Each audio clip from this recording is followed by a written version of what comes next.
ॐ अज्ञानतिमिरान्धस्य ज्ञानाञ्जनशलाकया चक्षुरुन्मिलितं येन तस्मै श्रीगुरवे नमः।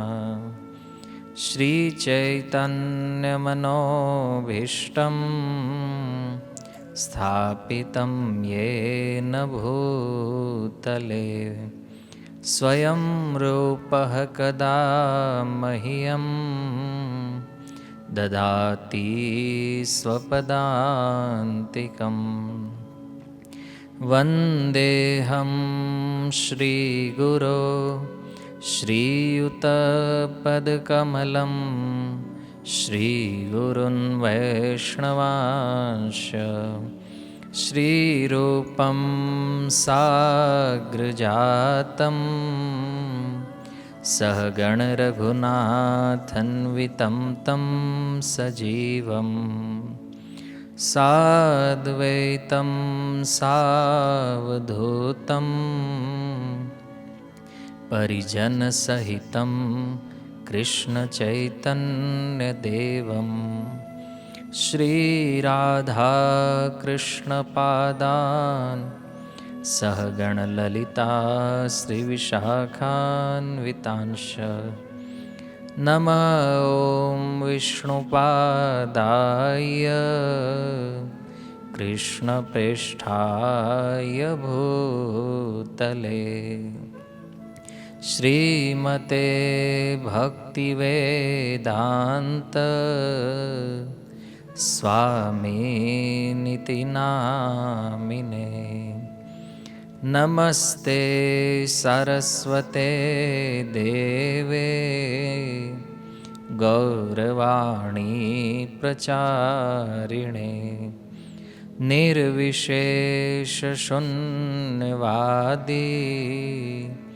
पाश्चात्यदेशतारिणे।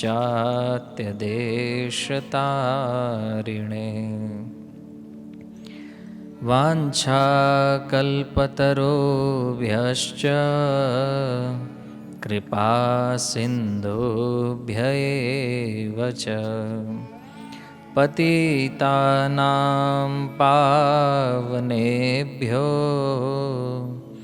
वैष्णवेभ्यो नमो नमः। हे कृष्ण करुणा सिन्धो दीनबन्धो जगत्पते गोपेश गोपिका कान्त राधाकान्त नमोऽस्तुते। तप्तकाञ्चन गौराङ्गी राधे वृन्दावनेश्वरी वृषभानुसुते देवी प्रणमामि हरिप्रिये। जय श्री कृष्ण चैतन्य प्रभो नित्यानंद श्री अद्वैत गदाधर श्रीवासादि गौर भक्तवृंद। हरे कृष्णा कृष्णा कृष्णा हरे हरे हरे राम राम राम राम हरे हरे। ॐ नमो भगवते वासुदेवाय। ॐ नमो भगवते वासुदेवाय। ॐ नमो भगवते वासुदेवाय। हरे कृष्णा। श्रीमद् હરિનામ સપ્તાહના પંચમ સત્રમાં ઉપસ્થિત સર્વ વૈષ્ણવગણ, શ્રોતાગણ તેમજ મહાનુભાવોનું હાર્દિક સ્વાગત છે. ગયા સત્રમાં બલિવામન પ્રસંગ અંતર્ગત શ્રી શુક્રાચાર્યના મુખેથી ઉચ્ચારિત શ્લોક કે કોઈ પણ પ્રકારની ત્રુટિ કોઈ મંત્રોમાં કે વિધિ નિયમોમાં, દેશ, કાળ, સ્થિતિ કે વ્યક્તિમાં કોઈ પણ ત્રુટિઓને પરિપૂર્ણ કરે છે હરિનામ. અને એ અંતર્ગત આપણે થોડું આઠમો જે નામ અપરાધ છે એને ધ્યાનમાં લઈ અને હરિનામના વિષયમાં ડિસ્કશન કર્યા. તો અગાઉના સત્રોમાં આપણે શ્રવણ કર્યું કે કોઈ પણ પ્રકારે ભગવાનના નામનું ઉચ્ચારણ કરવામાં આવે તો એ નામ જીવને લાભ કરવા વાળું છે, એમાં એની કોઈ હાનિ નથી. નામના આભાસથી જીવને મુક્તિની પ્રાપ્તિ થાય છે. એના માટે આપણે ઘણી શાસ્ત્રીય કથાઓ જોઈ, પ્રમાણો જોયા. પણ કાલના સત્રમાં એક સિદ્ધાંત જેની ચર્ચા આપણે કરી કે કર્મકાંડ સાથે લેવામાં આવતું જે ભગવાનનું નામ છે, આ નામ નથી મુક્તિ પ્રદાન કરતું કે નથી પ્રેમ પ્રદાન કરતું. આનું કારણ શું છે? કારણ છે નામ અપરાધ.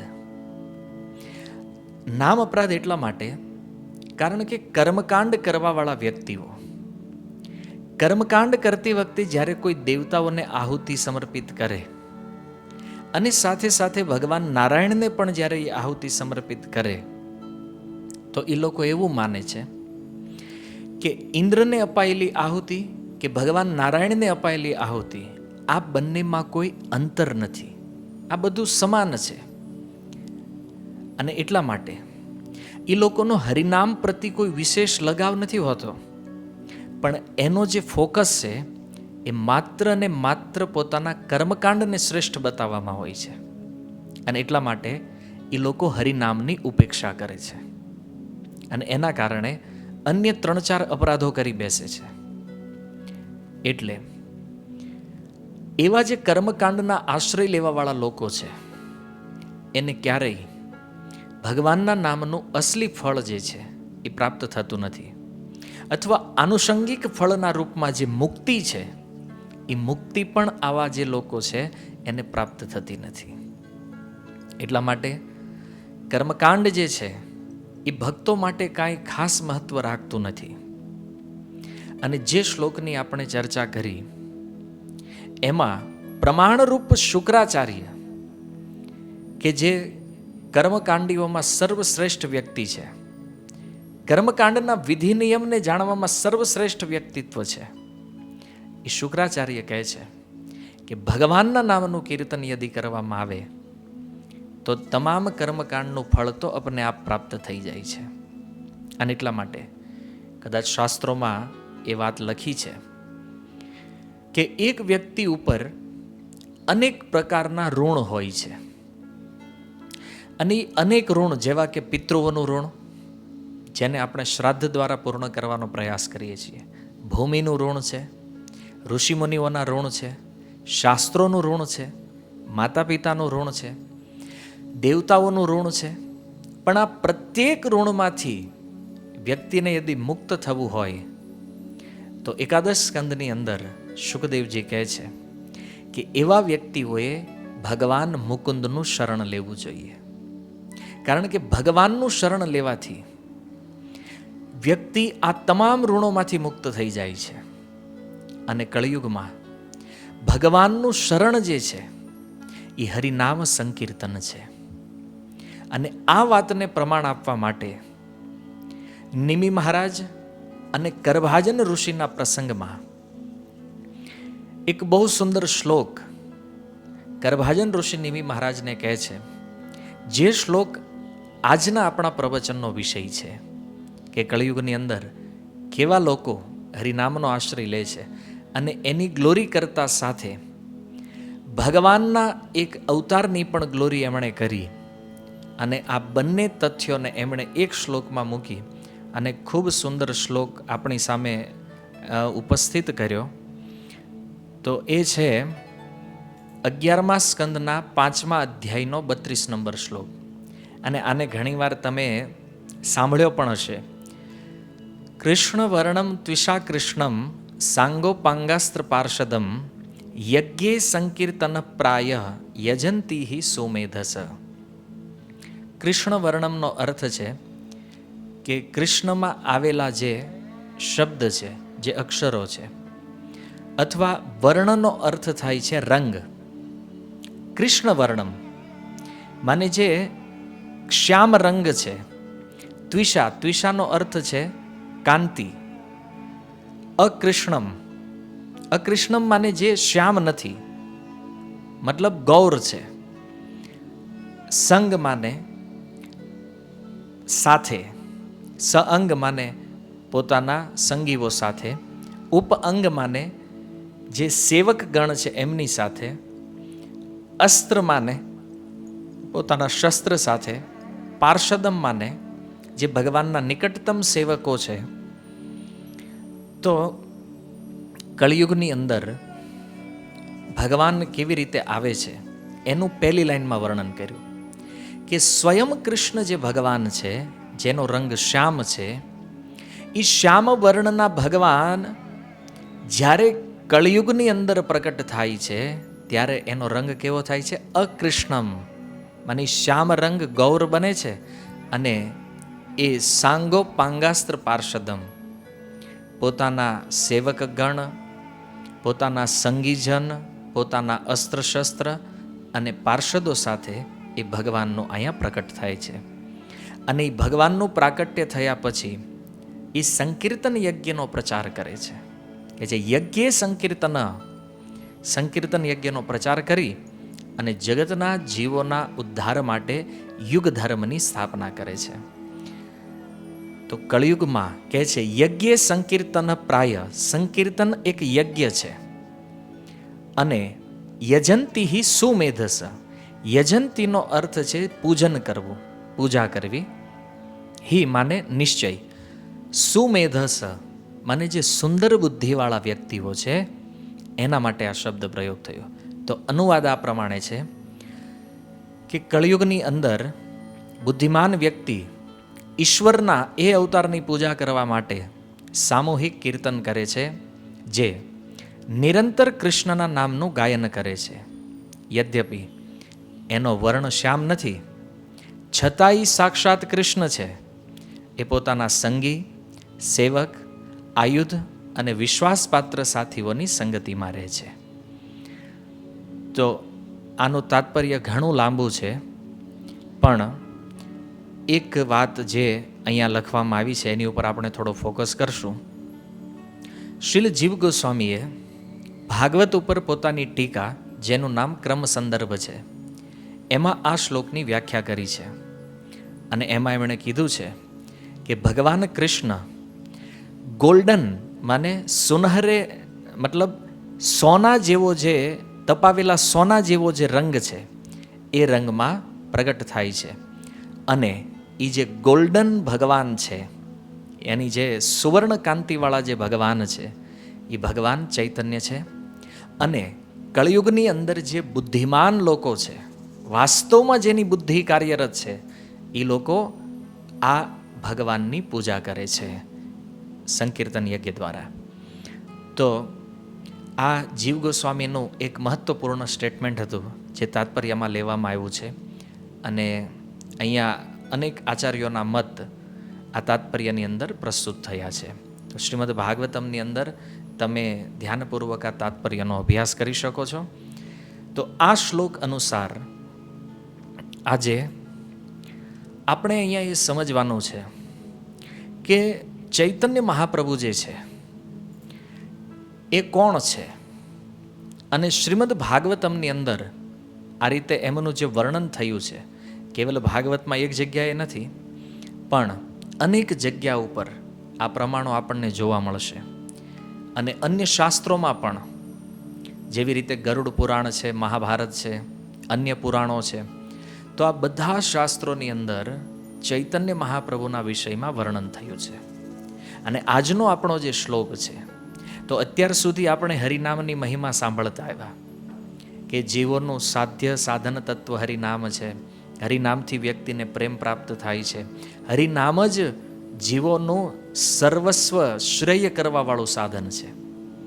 અને આ બધા વસ્તુઓને શ્રવણ કર્યા પછી આજના શ્લોકમાં આપણે એ સમજવાનું છે કે આ દિવ્ય નામને, જે ગોલોક વૃંદાવન ધામમાં સ્થિત છે હરિનામ, એ હરિનામને ત્યાંથી અહીંયા સુધી લાવ્યું કોણ અને આ કેવી રીતે આવે છે, તો એની કંઈક ચર્ચા આજના વિષયમાં આપણે કરવાની છે. તો ભાગવતમના શ્લોકના આધાર ઉપર જે સ્વયં ભગવાન કૃષ્ણ છે, એ કૃષ્ણ ચૈતન્ય મહાપ્રભુના રૂપમાં આ સંસારમાં પ્રગટ થયા. શા માટે પ્રગટ થયા? તો વિદગ્ધ માધવની અંદર શ્રી રૂપ ગોસ્વામી કહે છે, અનર્પિત ચરિમ ચિરાત કરુણયાવતીર્ણ કલો સમર્પયિતુમ ઉન્નત ઉજ્જવલ રસામ સ્વભક્તિ શ્રિયમ હરિહિ પુરટ સુંદર દ્યુતિ કદંબ સંદીપિત સદા હૃદય કંદરે સ્ફુરતુવ શચિનંદન. રૂપ ગોસ્વામી લખે છે, અનર્પિત ચરિમ ચિરાત માને બહુ લાંબા સમયથી જે વસ્તુ આ સંસારના જીવોને પ્રદાન કરવામાં નથી આવી, એ વસ્તુને આપવા માટે જ્યારે ભગવાન કૃષ્ણના હૃદયમાં કરુણા અવતીર્ણ થઈ, માને કરુણા પ્રકટ થઈ, ત્યારે એમણે નિશ્ચય કર્યો કે આ સંપત્તિનું દાન કરવા માટે કળિયુગની અંદર મારે પ્રકટ થવું પડશે. અને એ વસ્તુ કઈ છે? તો કહે છે ઉન્નત ઉજ્જવલ રસામ. એ જે બ્રજ પ્રેમ ભાવ જે છે એને આ સાંસારિક જીવોને પ્રદાન કરવા માટે, અથવા એ રસનો પરિચય, એ રસની ઓળખ કરાવવા માટે.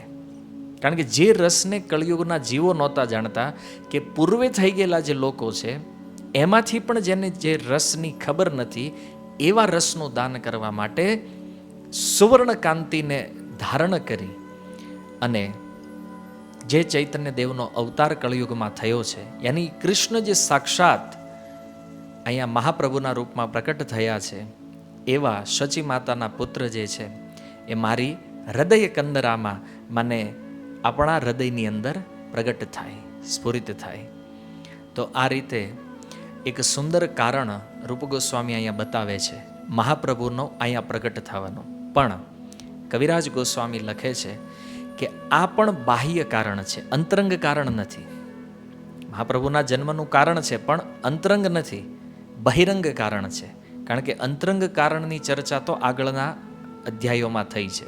પણ અહીંયા બહિરંગ કારણનું સ્પષ્ટીકરણ કરતા કવિરાજ ગોસ્વામી કહે છે, પૂર્ણ ભગવાન કૃષ્ણ બ્રજેન્દ્ર કુમાર ગોલોકે બ્રજેર સહ નિત્ય વિહાર. સ્વયં પૂર્ણ ભગવાન તરીકે જેની ખ્યાતિ શાસ્ત્રોમાં છે, એ ભગવાનને આપણે કૃષ્ણ કહીએ છીએ, જે બ્રજેન્દ્ર નંદન છે, નંદ મહારાજના જે પુત્ર છે, અને ગોલોકની અંદર પોતાના પાર્ષદો, પોતાના ભક્તો, સંગીઓ સાથે વિહાર કરતા રહે છે. તો ગોલોકની અંદર સ્થિત નંદ મહારાજના પુત્ર જે ભગવાન કૃષ્ણ છે, બ્રહ્માર એક દિને તેહો એક બાર અવતીર્ણ હૈયા કરે ન પ્રકટ વિહાર.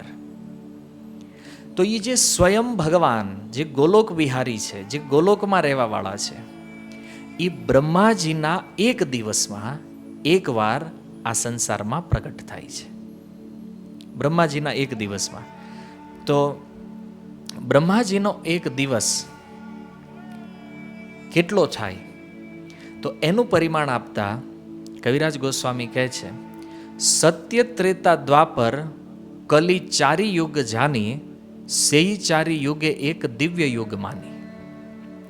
જે ચાર યુગ છે, સત્ય, ત્રેતા, દ્વાપર અને કળિયુગ, આ ચારેય યુગને જ્યારે ભેગા કરીએ અને એ ચારેય યુગનો જે સમય થાય એને એક દિવ્ય યુગ કહેવામાં આવે છે. અને આ ચારેય યુગનો સમય છે 43,20,000 વર્ષ.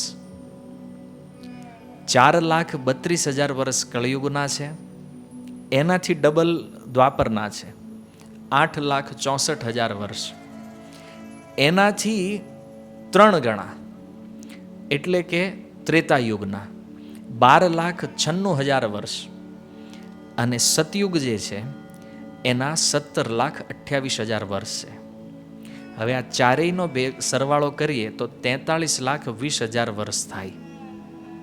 એને એક દિવ્ય યુગ કહેવામાં આવે છે અથવા ચતુર્યુગી કહેવામાં આવે છે. તો 71 ચતુર્યુગે એક મન્વંતર, 14 મન્વંતર બ્રહ્માર દિવસ ભીતર. તો એક ચતુર્યુગી જે છે એવી જ્યારે 71 ચતુર્યુગી વ્યતીત થાય એવા સમયને એક મન્વંતર કહેવામાં આવે છે. એક મન્વંતર. તો બ્રહ્માજીના એક દિવસમાં 14 મન્વંતર હોય. 14 મન્વંતરનો જે સમય છે દિવસ માને 12 કલાક, જેમાં અજવાળું હોય. આમ આપણે એક દિવસને 24 કલાકથી પણ ગણી શકીએ અને 12 કલાકથી. તો 43,20,000 અને એને ગુણ્યા 1,000 જ્યારે કરીએ એટલે 4,32,00,00,000 વર્ષ જે બ્રહ્માજીનો એક દિવસ છે એને એક કલ્પ પણ કહેવામાં આવે છે. અને આને જ્યારે તમે 2,000 વડે ગુણાકાર કરો, 43,20,000 ગુણ્યા 2,000 એટલે જે આંકડો આવે 8,64,00,00,000 વર્ષ એ બ્રહ્માજીના 24 કલાક છે, અને 4,32,00,00,000 વર્ષ એ બ્રહ્માજીના 12 કલાક છે. તો કવિરાજ ગોસ્વામીએ તો એક વાક્યમાં સમજાવી દીધો, એક પયારની અંદર, પણ આપણે આને સમજવું જરૂરી છે. શું કામ? આમાંથી ઘણા ભક્તો છે જેમણે બ્રહ્માજીના આયુષ્યને પહેલાં પણ જાણ્યું છે, સમજ્યા છે. બ્રહ્માજીનું આયુષ્ય જાણવું એટલા માટે જરૂરી છે કે કોઈ પણ ભક્ત જો અવતાર તત્વ જાણવા માગે છે, અવતારોના વિષયમાં એને ઠીક જ્ઞાન પ્રાપ્ત કરવું છે, તો એને બ્રહ્માજીના આયુષ્યનો અથવા બ્રહ્માજીના સમયનું જે પરિમાણ છે એ ખબર હોવું જોઈએ. કારણ કે જે લોકો બ્રહ્માજીના સમયને જાણતા નથી, મન્વંતર શું છે એ ખબર નથી, કલ્પ શું છે એ ખબર નથી, તો આવા ભક્તો ભગવાનના અવતાર તત્વમાં હંમેશા કન્ફ્યુઝ રહેશે. અવતાર તત્વને ઠીક નહીં સમજી શકે. એટલા માટે આ જાણવું જરૂરી છે. તો કવિરાજ ગોસ્વામી અહીંયા બતાવી રહ્યા છે કે 71 ચતુર્યુગીનો એક મન્વંતર હોય અને બ્રહ્માજીના એક દિવસમાં 14 મન્વંતર થાય છે. તો આ રીતે બ્રહ્માજી જે છે એનું 100 વર્ષનું આયુષ્ય હોય છે. તો બ્રહ્માજીના 100 વર્ષના આયુષ્યમાં વિચારો કેટલા મનોવો પ્રકટ થતા હશે અને ભગવાનના કેટલા અવતારો પ્રકટ થઈ રહ્યા છે. તો આપણે આ ભૂમિકા એટલે સમજી રહ્યા છીએ કારણ કે આપણે ચૈતન્ય દેવના અહીંયા પ્રકટ થવાનું કારણ સમજવું છે. તો હવે તમને એ સમજમાં આવી ગયું મન્વંતર શું છે, બ્રહ્માજીનો દિવસ શું છે, એનો સમય કેટલો છે. આગળ ગોસ્વામી કહે છે વૈવસ્વત નામ એ સપ્તમ મન્વંતર 27 ચતુર્યુગ તાહાર અંતર. બ્રહ્માજીના એક દિવસમાં જે 14 મનુ થાય છે, તો એ 14 મનુઓમાં સૌથી પહેલા મનુ જે છે એ સ્વયંભૂ મનુ છે, બીજા સ્વારોચિષ, ત્રીજા ઉત્તમ, ચોથા તામસ, પાંચમા રૈવત, છઠ્ઠા ચાક્ષુષ, સાતમા વૈવસ્વત, આઠમા સાવરણી, નવમા દક્ષ સાવરણી, 10મા બ્રહ્મ સાવરણી, 11મા ધર્મ સાવરણી, 12મા રુદ્ર સાવરણી, 13મા દેવ સાવરણી અને 14મા મનુનું નામ ઇન્દ્ર સાવરણી છે. આ 14 મનુઓના નામ છે. નામ એટલા માટે મેં જણાવ્યા તમને કારણ કે આપણે વૈવસ્વત મનુ જે 7મો મન્વંતર છે એની ચર્ચા કરવાની છે. તો વર્તમાન સમય જે છે એ 7મો મન્વંતર ચાલી રહ્યો છે અત્યારે, અને 7મા મન્વંતરની 27 ચતુર્યુગીઓ વીતી ચૂકી છે. આ 28મી ચતુર્યુગી ચાલે છે અને 28મી ચતુર્યુગીનો સતયુગ વયો ગયો છે, ત્રેતા વયો ગયો છે, દ્વાપર વયો ગયો છે અને 28મી ચતુર્યુગીનો કળિયુગ ચાલી રહ્યો છે. એટલે 7મો મન્વંતર, 28મી ચતુર્યુગી અને એનો કળિયુગ, આપણો અત્યારે જે વર્તમાન સમય છે એ. તો એ 28મી ચતુર્યુગીમાં જ્યારે દ્વાપર યુગનો શેષ ભાગ હોય છે એ સમયે બ્રજેર સહિત હય કૃષ્ણેર પ્રકાશ, બ્રહ્માજીના 7મા મન્વંતરની 28મી ચતુર્યુગીના દ્વાપરમાં સ્વયં ભગવાન કૃષ્ણ જે ગોલોકમાં નિવાસ કરે છે એ પોતાના ધામ, પોતાના પાર્ષદો, પોતાની શક્તિઓ અને પોતાના તમામ સંગીઓ સાથે આ પૃથ્વી ઉપર પ્રગટ થાય છે. ભગવાન કૃષ્ણના પ્રગટ થવાનો આ સમય છે. જે મૂળ કૃષ્ણ ગોલોકથી આવે છે એની વાત થઈ રહી છે આમાં. જે બ્રહ્માજીના એક દિવસમાં એકવાર, અને એ ક્યારે આવે છે તો આ તમે થોડું માઇન્ડમાં સેટ કરી લો. ભગવાન કૃષ્ણનો અવતાર થાય છે 7મા મન્વંતરની 28મી ચતુર્યુગીના દ્વાપરમાં. જે કૃષ્ણ આવે છે એ કૃષ્ણ સ્વયં ભગવાન છે, ગોલોક વિહારી, બ્રજેન્દ્ર નંદન કૃષ્ણ. એવું નથી કે એની પછીના દ્વાપરમાં કૃષ્ણ નથી આવતા. કૃષ્ણ હરેક દ્વાપરમાં આવે છે. જેમ એમણે ગીતામાં કીધું, સંભવામી યુગે યુગે, હું પ્રત્યેક યુગમાં પ્રગટ થાઉં છું. તો પ્રત્યેક યુગમાં ભગવાન આવે છે, એમાં કોઈ સંદેહ નથી. પણ પ્રત્યેક દ્વાપરમાં જે કૃષ્ણ આવે છે એ સ્વયં ભગવાન કૃષ્ણ નથી હોતા. એ તો ભગવાનનો અંશ, અથવા તો ભગવાનના કલા અવતારો જે છે, અથવા ભગવાનનો પુરુષ અવતાર જે છે, ક્ષીરોદક્ષાઈ, વિષ્ણુ ઇત્યાદિ, એ કૃષ્ણના રૂપમાં અહીંયા પ્રગટ થઈ અને લીલાઓ કરે છે. પણ જે મૂળ ભગવાન છે એ બ્રહ્માજીના એક દિવસમાં એકવાર આવે છે. તો હમણાં જે દ્વાપર યુગ ગયો અને એમાં જે ભગવાન કૃષ્ણ આવ્યા છે એ કૃષ્ણ બીજું કોઈ નથી, એ સ્વયં ગોલોક વૃંદાવનથી આવવાવાળા સ્વયં ભગવાન છે. વિચારો આપણે કેટલા ભાગ્યશાળી છીએ કે 7મા મન્વંતરની 28મી ચતુર્યુગીમાં આપણો જન્મ થયો છે. ભગવાનથી એટલો નિકટતમ આપણો જન્મ થયો છે. તો ભગવાન જ્યારે અહીંયા પ્રગટ થાય છે, દાસ્ય સખ્ય વાત્સલ્ય શૃંગાર ચારી રસ, ચારી ભવેર ભક્ત જત કૃષ્ણ તારવશ.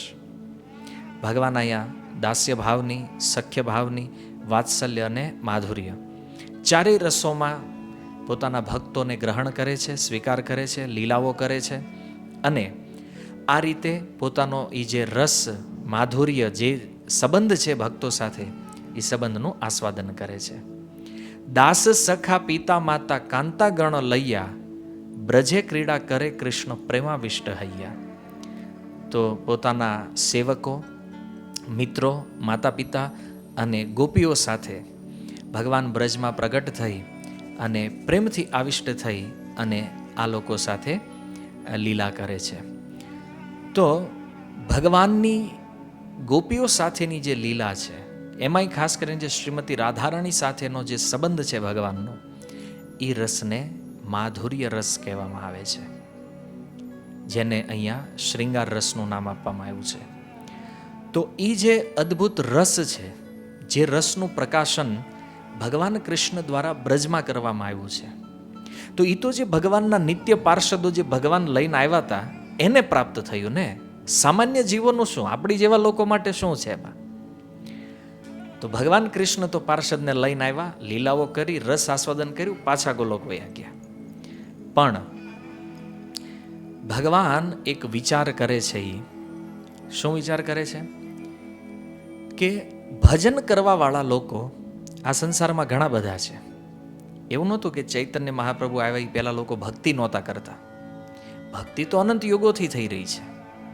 ભગવાનના અનેક અવતારો પણ થયા છે, અનેક અવતારના અનેક ભક્તો પણ થયા છે. પણ જે કાંઈ નહોતું પ્રાપ્ત એ વસ્તુ છે આ રસ. જે રસ લોકો જાણતા જ નહોતા, પ્રાપ્ત કરવાની તો વાત જવા દો. કારણ કે જાણકારી હોય તો રસ પ્રાપ્ત થશે ને. કારણ કે મોટા ભાગના જે ભક્તો હતા ઐશ્વર્ય જ્ઞાન અને વિધિ ભક્તિમાં લાગેલા હતા, અને એટલા માટે ભજન કરી કરીને પોતાના ઈષ્ટ સ્વરૂપને પ્રાપ્ત તો કરી લીધું, પણ આ રસની અનુભૂતિથી વંચિત હતા. તો કવિરાજ ગોસ્વામી કહે છે, ઐશ્વર્ય જ્ઞાને વિધિ ભજન કરિયા, વૈકુંઠે તે જાય ચતુર્વિધ મુક્તિ પાયા. મને જે લોકો ઐશ્વર્ય ભાવમાં ભજન કરે છે, ઐશ્વર્ય જ્ઞાનથી ભગવાનનું ભજન કરે છે, કે ભગવાન તો બહુ મોટા જગતપતિ છે, અનંત બ્રહ્માંડોના અધિપતિ છે. આ બધું ઐશ્વર્ય છે ભગવાનનું. અને એવું સમજી, ભગવાનના ઐશ્વર્યને જાણી અને ભગવાનને શરણાગત થઈને જે લોકો ભજન કરે છે, તો આવા લોકોનું ગંતવ્ય સ્થાન શું છે? કવિરાજ ગોસ્વામી કહે છે, વૈકુંઠ હેતે જાય, એ લોકો વૈકુંઠમાં જશે અને ચતુર્વિધ મુક્તિ પાયા. 4 પ્રકારની જે મુક્તિ છે એ આવા ભક્તોને પ્રાપ્ત થાય છે. એ 4 મુક્તિ કઈ છે? તો કે છે, સારશ્રેષ્ઠ સારૂપ્ય આર સામીપ્ય સાલોક્ય, સાયુજ્યના લય ભક્ત જાતે બ્રહ્મ એક્ય. કુલ મુક્તિ 5 છે. એક છે સારશ્રેષ્ઠ, સારૂપ્ય, સામીપ્ય, સાલોક્ય અને સાયુજ્ય. પણ 4 મુક્તિ જે છે એ ઐશ્વર્ય જ્ઞાનવાળા ભક્તો સ્વીકાર કરે છે. પણ 5મી જે છે સાયુજ્ય, સાયુજ્ય એટલે જે લોકો એવું માને છે કે આપણે ભગવાનમાં મળી જશું, આત્મા પરમાત્મામાં વિલીન થઈ જશે, આ મુક્તિ ભક્તો ક્યારેય સ્વીકાર કરતા નથી. બ્રહ્મથી એક થવાનું જે વિધાન છે, ભક્ત આને માનતા નથી. એટલા માટે એ લોકો સાયુજ્ય મુક્તિ ક્યારેય નહીં ચાહે. પણ જે સારૂપ્ય છે, ભગવાનના જેવું રૂપ પ્રાપ્ત થાય છે ને, જેમ અજામિલને પ્રાપ્ત થયું છે. સામીપ્ય, ભગવાનની નિકટતમ રહેવાનો અવસર મળે છે ભગવાનના ધામમાં. સાલોક્ય, ભગવાન જેવું ઐશ્વર્ય પ્રાપ્ત થાય છે એને. અને સારશ્રેષ્ઠ માને જે ભક્ત પોતાના ભજનમાં સિદ્ધિ પ્રાપ્ત કરી અને પોતાનું જે ઉપાસ્ય સ્વરૂપ છે એ ધામમાં જઈ અને એ સ્વરૂપના જે નિકટતમ પાર્ષદો છે એવું જ સ્વરૂપ જે ભક્તોને પ્રાપ્ત થાય એને સારશ્રેષ્ઠ મુક્તિ કહેવામાં આવે છે. તો આ રીતે જે 4 મુક્તિ છે એ પ્રાપ્ત થાય છે કોને?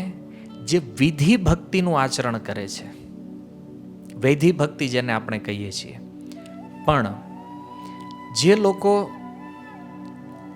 ભગવાનની માધુર્ય રસમાં, અને માધુર્યમાં પણ અલગ અલગ રસોના પ્રકાર છે, જેમ કે દાસ્ય છે, સખ્ય છે, વાત્સલ્ય છે, માધુર્ય છે, તો એ રસોમાં સ્થિત રહી અને ભગવાન સાથે સંબંધ બનાવે અને જે રસનું આસ્વાદન એને પ્રાપ્ત થાય છે, તો એ રસ ઐશ્વર્ય જ્ઞાનવાળા ભક્તોને પણ પ્રાપ્ત થતો નથી. અને એ રસને આ સંસારના સામાન્યથી સામાન્ય જીવોને પ્રાપ્ત કરાવી શકાય એ ઉદ્દેશ્યથી એ ભગવાન અહીંયા પ્રગટ થયા છે, સ્વયં ભગવાન કૃષ્ણ. કારણ કે એણે તો લીલાઓ કરી, રસ આસ્વાદન કર્યું, પણ ભગવાનના મનમાં એક વિચાર થયો કે આ રસનું દાન જો સામાન્ય જીવોને કરવામાં આવે તો એ જીવોને જે આનંદ પ્રાપ્ત થશે, જે સુખની અનુભૂતિ થશે, એ એક અલૌકિક રસને પ્રાપ્ત કરશે અને એ પોતાના વાસ્તવિક સ્વરૂપને સમજશે. અને એટલા માટે એને જેને આપણે પ્રેમ ભક્તિ કહીએ છીએ, એ પ્રેમ ભક્તિ એ જીવો માટે ભગવાનની અનુકૂળ ભાવમાં સેવા છે.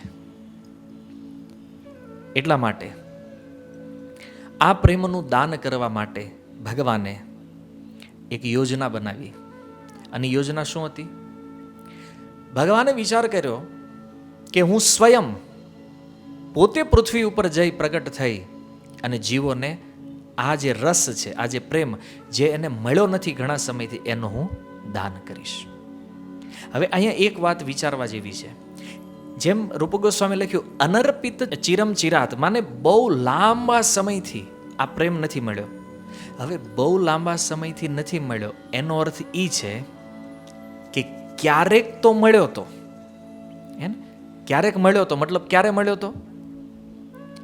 તો બ્રહ્માજીનો આ જે દિવસ ચાલી રહ્યો છે, આની પહેલા જે બ્રહ્માજીનો દિવસ ગયો, એમાં જ્યારે 7મો મન્વંતર આવ્યો, એની 28મી ચતુર્યુગીમાં જ્યારે સ્વયં ભગવાન કૃષ્ણ આવ્યા, એની પછીના કળયુગમાં જે દ્વાપરમાં સ્વયં ભગવાન કૃષ્ણ પ્રગટ થાય, એની પછીના દ્વાપરની અંદર ચૈતન્ય મહાપ્રભુ પ્રગટ થાય છે.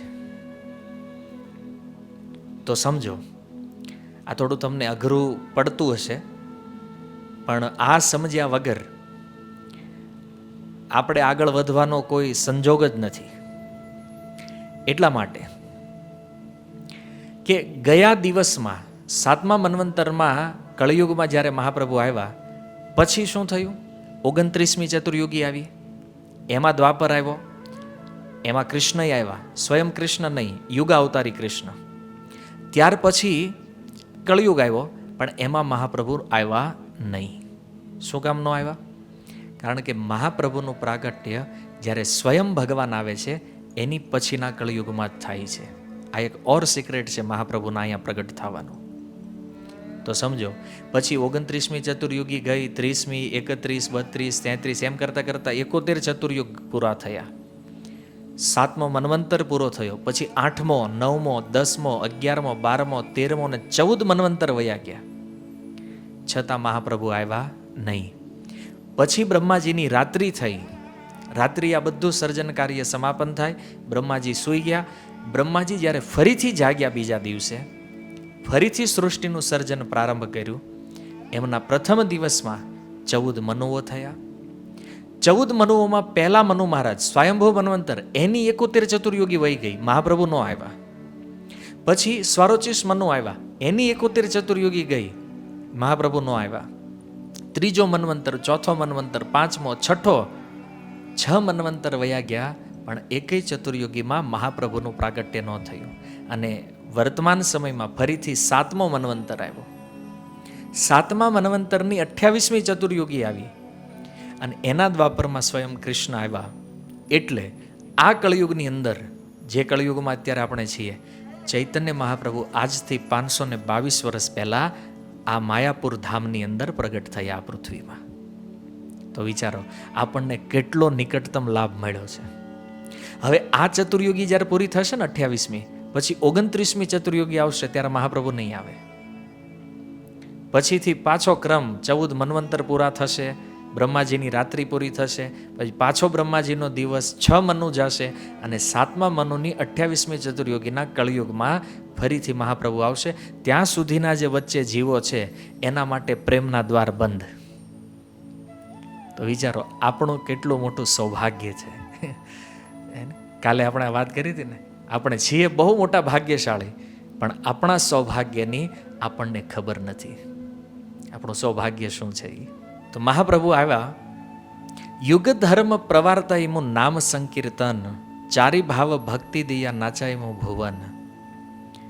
તો એ ચૈતન્ય મહાપ્રભુ હકીકતમાં આવ્યા છે બ્રજ ભાવનો પ્રચાર કરવા માટે, પ્રેમ ભક્તિ દાન દેવા માટે. પણ થયું એવું કે યુગાવતારના આવવાનો સમય, મહાપ્રભુના આવવાનો સમય એક સાથે થયો. અને એટલા માટે શું થયું? ચૈતન્ય મહાપ્રભુએ જે નામ સંકીર્તન પ્રચારનું કાર્ય છે, હકીકતમાં ભગવાનના અલગ અલગ અવતારોનું વિભાજન છે. ભગવાનના 6 પ્રકારે અવતારો થાય. એક તો આપણે જોયું મન્વંતર અવતાર. હરેક મનુ મહારાજની રક્ષા કરવા માટે ભગવાન એક અવતાર લે છે. મનુ મહારાજની રક્ષા માટે એને મન્વંતર અવતાર કહેવાય. તો 14 મન્વંતર અવતારો છે. પછી ભગવાન ગુણ અવતાર, બ્રહ્મા, વિષ્ણુ અને શિવજીના રૂપમાં ત્રણેય ગુણોને ધારણ કરી અને ભગવાન પોતાને 3 રૂપમાં પ્રગટ કરે છે. એને ગુણ અવતાર કહેવામાં આવે છે. પછી છે ભગવાનના લીલા અવતાર. રામ, કૃષ્ણ, આ ભગવાનના લીલા અવતારો છે. પછી આવે છે શક્ત્યાવેશ અવતાર. ભગવાન કોઈ વિશિષ્ટ જીવમાં શક્તિ પ્રદાન કરી અને એને ભગવાન જેવું સાહસ, ભગવાન જેવી શક્તિ, ભગવાન જેવું સામર્થ્ય પ્રદાન કરે. જેમ કે કપિલ ભગવાન, નારદ મુનિ, સનકાદિકો, આ બધા ભગવાનના શક્ત્યાવેશ અવતારો છે. વેદવ્યાસજી, આ શક્તિ આવેશ અવતાર છે. એ છે મૂળ રૂપમાં જીવ તત્વ, પણ ભગવાન એમાં ભગવત શક્તિનો આવેશ પ્રગટ કરાવી અને ભગવાનની સમાન કાર્ય કરે છે. પછી આ પ્રકારે આવે છે યુગ અવતાર. 4 યુગ છે, તો એમાં 4 અવતારો હોય છે. અને ચારેય યુગના 4 અલગ અલગ અવતાર. હવે આ યુગા અવતાર શું કામ આવે છે એ આપણે જોઈએ. તો યુગા અવતારના આવવાનું મૂળ કારણ યુગ ધર્મની સ્થાપના છે. જે યુગનો જે ધર્મ હોય એ યુગા અવતાર આવે અને એ ધર્મની સ્થાપના કરે. એટલે એ સમયના જે લોકો છે એ યુગ ધર્મનું પાલન કરી અને લોકો પોતપોતાની રીતે ભજન કરી ભગવાનની પ્રાપ્તિ કરે. અને છઠ્ઠું છે અંશ અવતાર, કલા અવતાર ઇત્યાદિ. પુરુષ અવતાર જેને કહી શકાય, જેમ કે કારણોદકશાહી વિષ્ણુ છે, શિરોદકશાહી વિષ્ણુ છે, ગર્ભોદકશાહી વિષ્ણુ છે, તો આ ભગવાનના પુરુષ અવતાર છે. તો આ પ્રમાણે 6 કેટેગરીઓ હોય છે ભગવાનના અવતાર લેવાની. તો એમાં યુગ ધર્મની સ્થાપના કરવા માટે જે અવતાર આવવાનો હોય, અને માની લો સ્વયં ભગવાનના આવવાનો સમય બે એક સાથે હોય, તો સ્વયં ભગવાન જ્યારે અહીંયા પ્રગટ થાય ત્યારે ભગવાનના જેટલા પણ અવતારો છે એ બધા અવતારો એની અંદર સમાહિત થઈ અને અહીંયા પ્રગટ થતા હોય છે. કોઈ અલગથી નહીં આવે, કારણ કે ભગવાનની અંદર જ બધા અવતારો આવે છે. અને ચૈતન્ય મહાપ્રભુ એ સ્વયં કૃષ્ણ છે, અવતાર નથી. અવતાર હોત તો એનું વર્ણન કંઈક જુદું હોત, પણ સ્વયં કૃષ્ણ ચૈતન્ય મહાપ્રભુના રૂપમાં કળયુગમાં પ્રગટ થાય છે. અને પ્રગટ થવાનું કારણ શું છે? તો અંતરંગ કારણ તો કંઈક અલગ છે, પણ બહિરંગ કારણ આપતા કવિરાજ ગોસ્વામી કહે છે કે મહાપ્રભુની અંદર જે યુગાવતાર છે, અને યુગાવતારનું કાર્ય હતું કળયુગનો યુગ ધર્મ જે છે હરિનામ સંકીર્તન, એ નામ સંકીર્તનની સ્થાપના કરવી. કળયુગનો યુગ ધર્મ માને કળયુગની અંદર કોઈ ભગવત પ્રાપ્તિ કરવા ચાહે તો એણે ભગવાનના નામનો આશ્રય લેવો પડે, નામ સંકીર્તન. આની સિવાય એ ભગવત પ્રાપ્તિ કરી શકે નહીં, કારણ કે આ યુગ ધર્મ છે. એટલે કવિરાજ ગોસ્વામી કહે છે યુગ ધર્મ પ્રવર્તાઈમો નામ સંકીર્તન, ચારી ભાવ ભક્તિ દયા નચાઈમો ભુવન.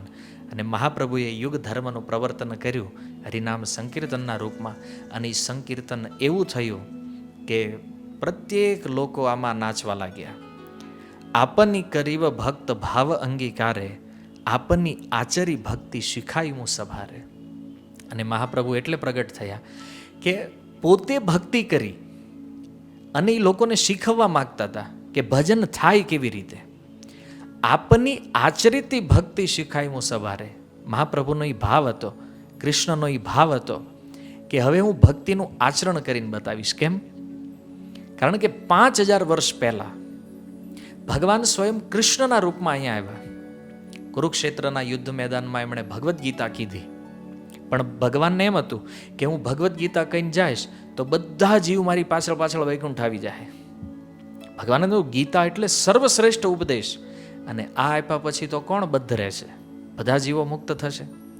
તો ભગવાન તો પહોંચી ગયા ધામમાં, પાછળ ફરીને જોયું કોઈ એક માણા આવ્યો નહીં. હતા કંઈક ગણા ગાંઠા જે ભક્તો હતા, ગયા, ભગવાનને થયું આમાં તો કાંઈ થયું નહીં.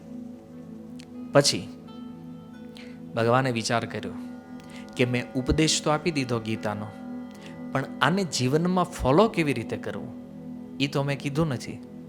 તો ભગવાને નક્કી કર્યું કે કળયુગના જીવ કેવલ શાસ્ત્રથી નહીં સમજી શકે, એટલા માટે હું સ્વયં પ્રગટ થઈ, ભક્તના રૂપમાં પ્રગટ થઈ અને એ લોકોને સમજાવીશ કે ભક્તિ કેવી રીતે કરાય. તો ચૈતન્ય મહાપ્રભુ એ સ્વયં કૃષ્ણ હોવા છતાં ભક્તના ભાવમાં અહીંયા પ્રગટ થયા.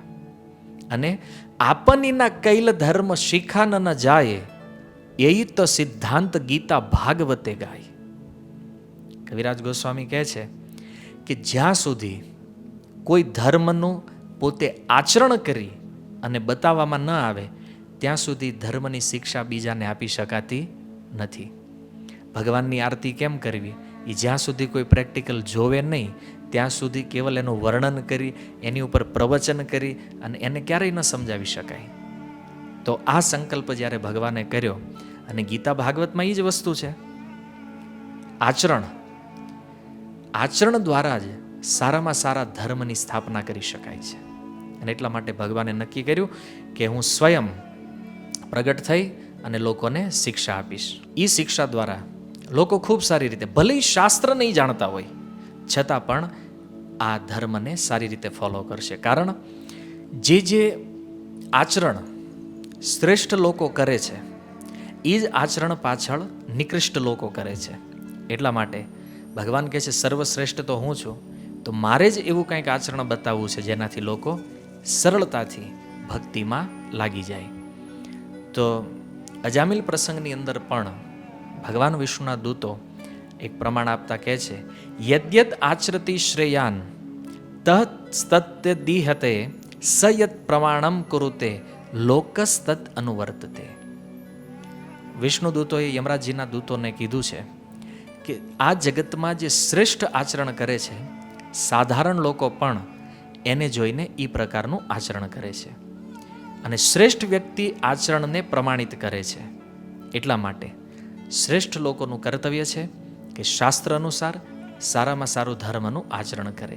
ગીતામાં પણ ભગવાને આ વાત કરી છે, યદ્યદ આચરેતી શ્રેષ્ઠ તત્ત દેવેતરો જના.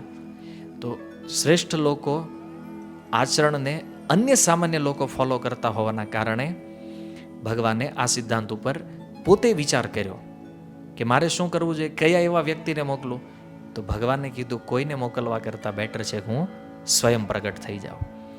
અને અહીંયા માની લો કોઈ વ્યક્તિને એવી શંકા થાય કે યુગ ધર્મ નામ સંકીર્તનનો પ્રચાર એ તો યુગાવતાર દ્વારા પણ થઈ શકે છે અને પહેલાં પણ થયો છે, તો સ્વયં કૃષ્ણ ચૈતન્યના રૂપમાં કેમ આવ્યા? એનો ઉત્તર આપતા કહે છે, યુગ ધર્મ પ્રવર્તન હય અંશ હૈતે આમાં બિના અન્ય નારે બ્રજ પ્રેમ દીતે. ભગવાન કૃષ્ણે વિચાર કર્યો કે મારે સ્વયં જાઉં એને કરતાં કોકને મોકલી દઉં તો, કોઈ અવતારને મોકલી દઉં તો. જો બહુ સમજવા જેવો વિષય છે. કોઈ અવતારને મોકલી દઉં તો શું વાંધો? તો ભગવાન વિચાર કરે છે નહીં, નામ સંકીર્તનનો પ્રચાર તો મારો કોઈ પણ અવતાર કરી લે, ચાહે ભગવાન રામજીને મોકલે કે પછી નરસિંહ ભગવાનને મોકલે. નરસિંહ દેવ આવે તો દમથાઈ લોકો નામ લેવા માંડે એમ નામ ખાલી જોઈને ભગવાનને એને. પણ ભગવાન કૃષ્ણે વિચાર કર્યો કે નામ તો બીજા આપી દેશે, પણ આમાં બીના અન્ય નારે બ્રજ પ્રેમ દીતે. પણ આ જે બ્રજ ભાવ છે, બ્રજ પ્રેમ જે છે, બ્રજ ભક્તિ જે છે, એ તો મારી સિવાય અન્ય કોઈ આપી શકે એમ નથી. કેમ? કારણ કે અન્ય કોઈ અવતારને બ્રજ લીલાનો અનુભવ નથી, એ તો સ્વયં કૃષ્ણને અનુભવ છે આનો. અને એટલા માટે એ પ્રેમનું દાન જે છે ભગવાન કે એ પણ મારી સિવાય કોઈ આપી શકે એમ નથી, કારણ કે મૂળ છે ને ભગવાન. એટલા માટે જે શુદ્ધ માધુર્યમય પ્રેમ છે એ અન્યના તાકાતની બહારની વાત છે. એટલે સ્વયં ભગવાને એ નિર્ણય લીધો કે અન્ય કોઈને મોકલવા કરતાં હું પોતે જ ત્યાં પ્રગટ થઈ જાઉં. અને આના પ્રમાણનો ઉલ્લેખ કરતા લઘુ ભાગવતામૃતની અંદર સ્વામીજી લખે છે કે ભગવાનના અનેક અવતારો છે અને એ બધા મંગલ કરવાવાળા છે. એ વાત સત્ય છે, પણ કૃષ્ણ સિવાય અન્ય કોનું સામર્થ્ય છે એ કે બ્રજની લતાઓને પણ એણે પ્રેમનું દાન આપ્યું છે. ચૈતન્ય મહાપ્રભુની આગળની લીલાઓમાં તમે જોવો તો એમાં એ વાત સ્પષ્ટ છે કે મહાપ્રભુ જ્યારે ઝારખંડના જંગલોમાંથી નીકળ્યા તો એમણે સિંહ અને હરણને એક સાથે સંકીર્તનમાં નૃત્ય કરાવ્યું. હવે વિચાર કરો, સિંહ અને હરણ કોઈ દી હારે નાચે? આવવાની વાત, નાચવાની વાત છોડો, હામાં હામી આવી ગયા હોય ને તો એની શું દશા હોય તમે સમજો છો. પણ મહાપ્રભુના નામથી એનામાં એ વેરભાવ દૂર થયો અને હરણ અને સિંહ એકબીજાને આલિંગન કરી અને કીર્તનમાં નૃત્ય કરી રહ્યા હતા. ત્યાંની જે લતાઓ હતી એ લતાઓ પણ ભગવાન ચૈતન્યના નામમાં ઝૂમી રહી હતી. ઝારખંડના પ્રસંગનું કવિરાજ ગોસ્વામીએ વર્ણન કર્યું છે. તો મનુષ્યની વાત છોડો, પશુઓની વાત છોડો, પણ સામાન્ય વૃક્ષની લતાઓમાં પણ કૃષ્ણ પ્રેમની જાગૃતિ કરાવી દે, આ ભગવાન કૃષ્ણ સિવાય બીજો કોઈ અવતાર કરી શકે એમ નથી. રૂપ ગોસ્વામીનું પ્રમાણ છે. કૃષ્ણાદ અન્ય કોવા લતા સ્વ અપી પ્રેમદો ભવતી. કૃષ્ણ સિવાય એવું કોણ છે જે લતાઓને પણ પ્રેમ આપી શકે? અને એટલા માટે મહાપ્રભુ આ પૃથ્વી ઉપર પ્રગટ થયા. ક્યારે પ્રગટ થયા? તો કહે છે એત ભાવિ કલિકાલે પ્રથમ સંધ્યાય અવતીર્ણ હૈલ કૃષ્ણ આપની નદીયાય. અને એ જ કૃષ્ણ કળિયુગની પ્રથમ સંધ્યામાં, તમારી જાણકારી માટે એક વાત કહી દઉં અહીંયા કે હજી સુધી વાસ્તવિક કળિયુગ શરૂ થયો નથી. આ જે સમય અત્યારે ચાલે છે ને એ કળિયુગની પ્રથમ સંધ્યા છે. મને બે યુગોને જોડતો જે સમય છે એને સંધ્યા કહેવામાં આવે. જેમ દિવસ અને રાતને જોડતા સમયને આપણે સંધ્યા કહીએ છીએ, એમ યુગોની વચ્ચે પણ સંધ્યા હોય છે. અને અત્યારે કળિયુગની પહેલી સંધ્યા ચાલે છે. બીજી સંધ્યા કળિયુગના એન્ડ ટાઈમે આવશે.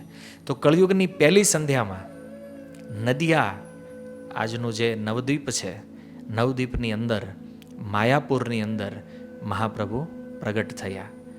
મતલબ સ્વયં ભગવાન કૃષ્ણ ચૈતન્ય દેવના રૂપમાં પ્રગટ થયા. અને પ્રગટ થઈ એમનું નામ વિશ્વંભર થયું. અને આપણે જાણીએ છીએ વિશ્વંભરનો અર્થ છે સંપૂર્ણ વિશ્વનું ભરણ પોષણ કરવાવાળા. તો તારયુગ અવતાર જાની ગર્ગ મહાશય, કૃષ્ણેર નામ કરણે કર્યા છે નિર્ણય. તો આ રીતે ભાગવતમાં જે વાત બતાવવામાં આવી કે એ જ સ્વયં કૃષ્ણ જે છે અહીંયા પ્રગટ થયા. તો એક પ્રશ્ન થાય કે કૃષ્ણ તો શ્યામ રંગના હતા, મહાપ્રભુ ગૌરવર્ણ છે, તો કેવી રીતે આપણે માની શકીએ કે એ કૃષ્ણ છે? કારણ કે એકના એક વ્યક્તિ છે, કૃષ્ણ ગમે ત્યાં પ્રગટ થાય, કલર ઈનો ઈ રહે છે, એનો રંગ બદલતો નથી.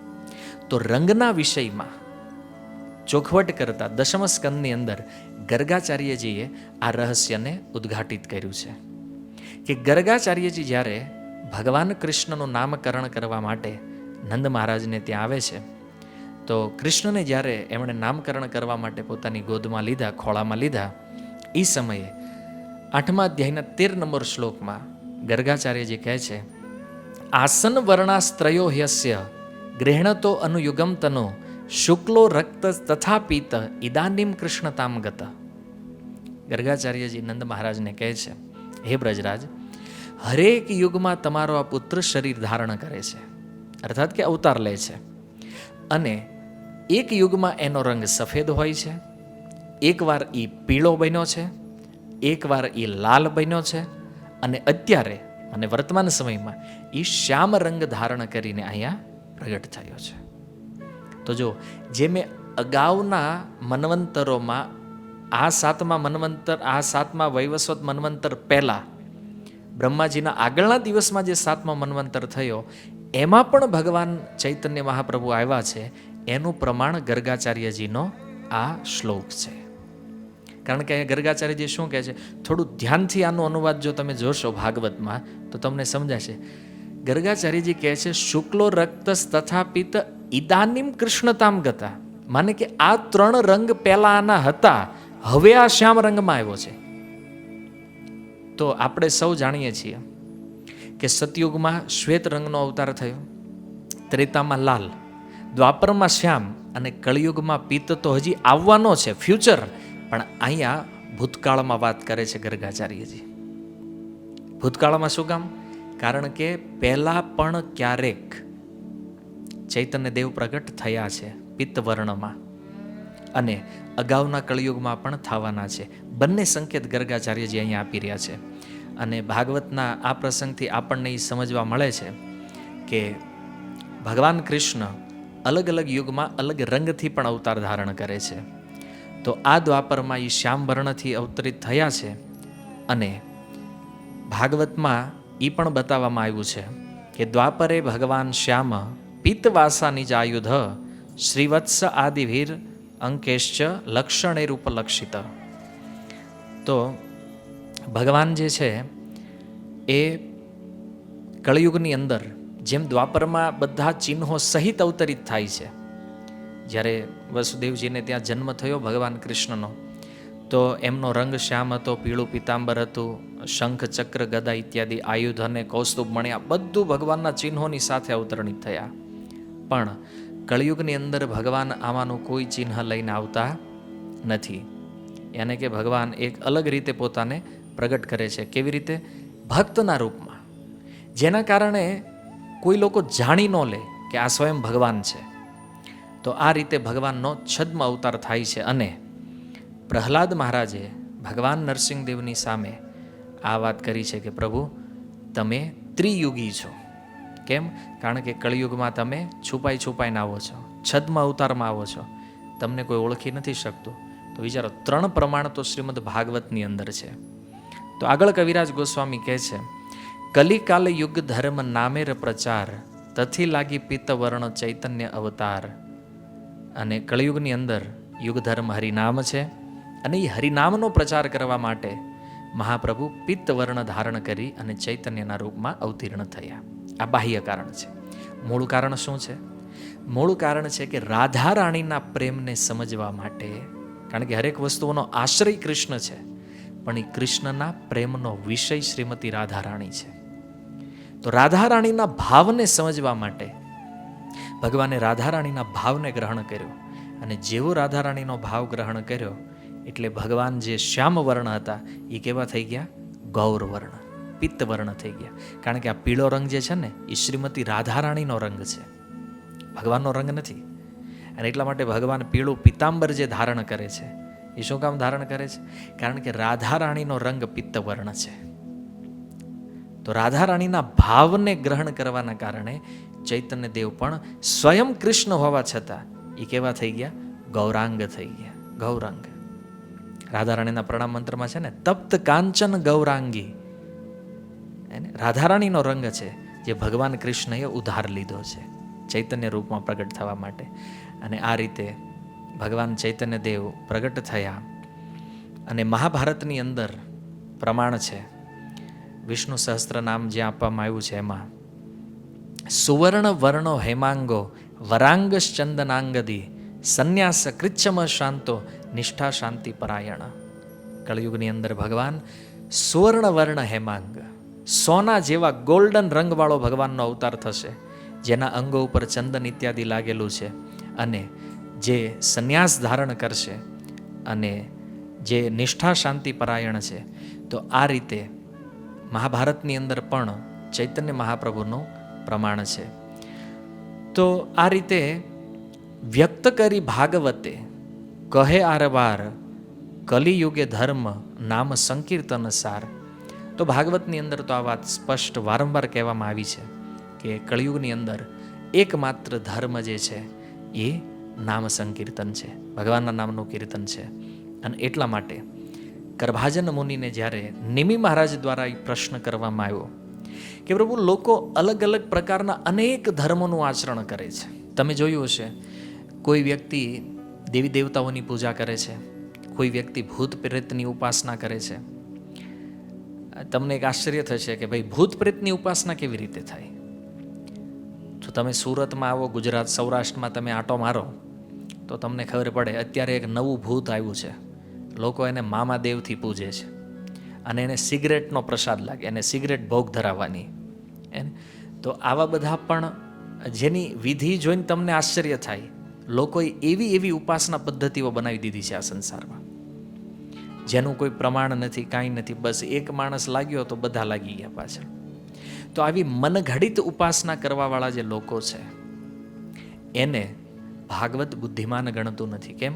કારણ કે બુદ્ધિમાન વ્યક્તિ જ્યારે કોઈ ઉપાસના પદ્ધતિનો સ્વીકાર કરે ત્યારે એ વિચાર કરે કે હું જે કરી રહ્યો છું આ વાસ્તવમાં શાસ્ત્ર પ્રમાણિત છે કે પછી બસ ડાયરેક્ટ એમ કરવા ખાતર કરી નાખીએ છીએ. આપણે જે વિધિથી ભગવાનની ભક્તિ કરીએ ને એ વિધિનું એક પ્રમાણ હોવું જરૂરી છે. અને અત્યાર સુધી આપણે જે ચર્ચા કરી એનાથી સારરૂપ એ વાત તો પ્રમાણિત થઈ કે કળિયુગમાં નામ સંકીર્તન યુગ ધર્મ છે, અને એને સ્થાપિત કરવા માટે ચૈતન્ય મહાપ્રભુ આવ્યા છે. અને એવું નથી કે યુગ ધર્મના વિષયમાં બીજાને ખબર નથી. તમે રામચરિત માનસ વાંચો કે વાલ્મીકી રામાયણ વાંચો તો ત્યાં પણ નામની મહિમા બતાવવામાં આવી છે, અને ત્યાં પણ એ વાત કહેવામાં આવી છે. ગોસ્વામીજી શું કહે છે? ચારો જુગ ચહુ નામ પ્રભાવો કલી વિશેષ નહીં આન ઉપાવો. ચારે યુગમાં નામની મહિમા છે, પણ કળયુગની અંદર વિશેષ રૂપથી નામ જ જીવનું કલ્યાણ કરે છે. તો માનસમાં અનેક ચોપાઈઓ છે જેમાં નામની મહિમા બતાવવામાં આવી છે. તો કરભાજન મુનિને નિમિ મહારાજ દ્વારા જ્યારે આ પ્રશ્ન પૂછવામાં આવ્યો એનો ઉત્તર આપતા ભાગવતની અંદર કરભાજન ઋષિ કહે છે, ઇતિ દ્વાપર ઉર્વિશ સ્તુન્વંતી જગદીશ્વરમ નાના તંત્ર વિધાનેન કલાવપી યથાશૃણુ. હે રાજન, દ્વાપરની અંદર લોકો ઉપર બતાવ્યા પ્રમાણે, યાની ભાગવતની અંદર એમણે જે અર્ચન પદ્ધતિ અથવા જે તંત્ર વિધિ છે, તંત્રશાસ્ત્ર જે છે, તો એમાં જે પ્રકારે ભગવાનની અર્ચા વિગ્રહની સેવા બતાવી છે એ પ્રમાણે દ્વાપરની અંદર લોકો અર્ચા વિગ્રહની સેવા દ્વારા ભગવાનને સંતુષ્ટ કરે છે. અને કળિયુગમાં, તો કળિયુગના વિષયમાં કરભાજન ઋષિ કહે છે, કૃષ્ણ વર્ણમ ત્વિષા કૃષ્ણમ સાંગોપાંગાસ્ત્ર પાર્ષદમ યજ્ઞે સંકીર્તન પ્રાય યજંતી સૌમેધસ. જે આજનો આપણો શ્લોક છે. તો આ કરભાજન ઋષિ દ્વારા નિમિ મહારાજને ભાગવતના એકાદશ સ્કંદના 5મા અધ્યાયમાં ઉત્તર આપવામાં આવ્યો છે. કહે છે કે જે સુમેધસ, સુનો અર્થ છે સુંદર અને મેધાનો અર્થ છે જે બુદ્ધિવાળા લોકો છે. કળિયુગમાં જે બુદ્ધિમાન લોકો છે એ સંકીર્તન યજ્ઞ દ્વારા ગૌર કાંતિયુક્ત જે ભગવાન કૃષ્ણ છે એની ઉપાસના કરે છે, એની અર્ચના કરે છે.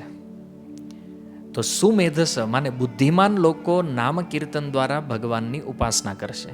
એનો અર્થ જે બુદ્ધિમાન નથી એ શું કરશે? તો બુદ્ધિમાન જે લોકો નથી એ લોકો અલગ અલગ પ્રકારની યોગ પદ્ધતિઓનો આશ્રય લે છે, અથવા તો અલગ અલગ પ્રકારના પોતાના મનઘડત ઉપાયો ઉપર ચાલવાનો પ્રયાસ કરે છે.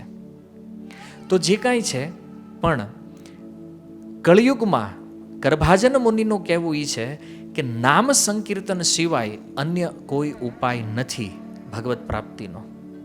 અને જે બુદ્ધિમાન માણસ છે એ તરત આને પકડી લે છે.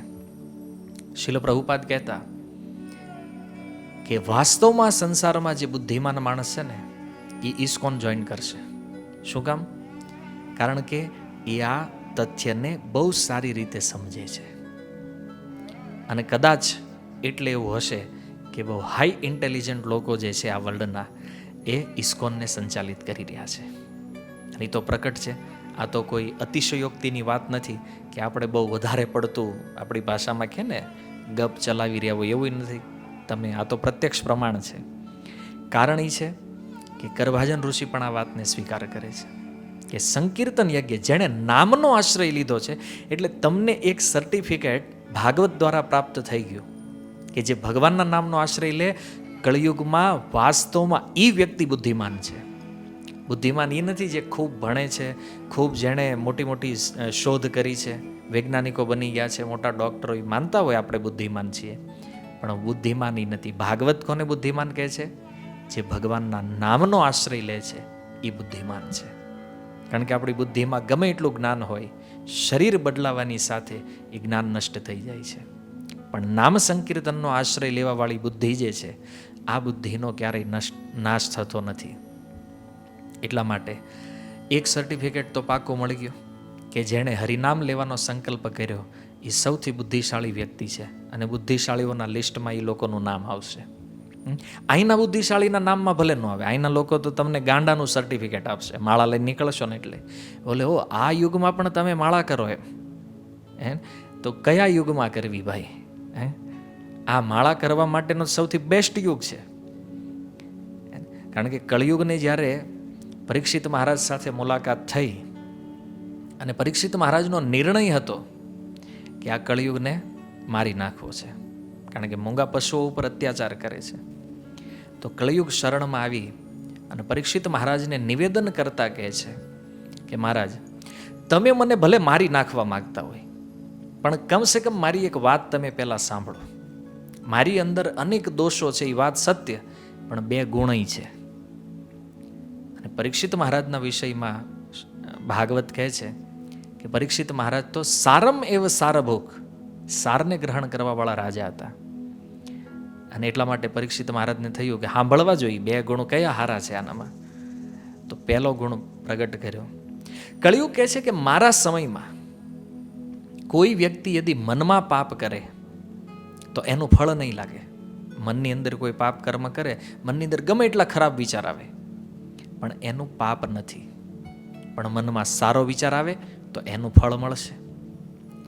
પરીક્ષિત મહારાજ કે આ તો કેટલો અદ્ભુત ગુણ છે. ખરાબ અથવા કોઈ પાપ કર્મ વિચારે તો એનું ફળ નહીં, સારો વિચાર કરે એનું ફળ મળે.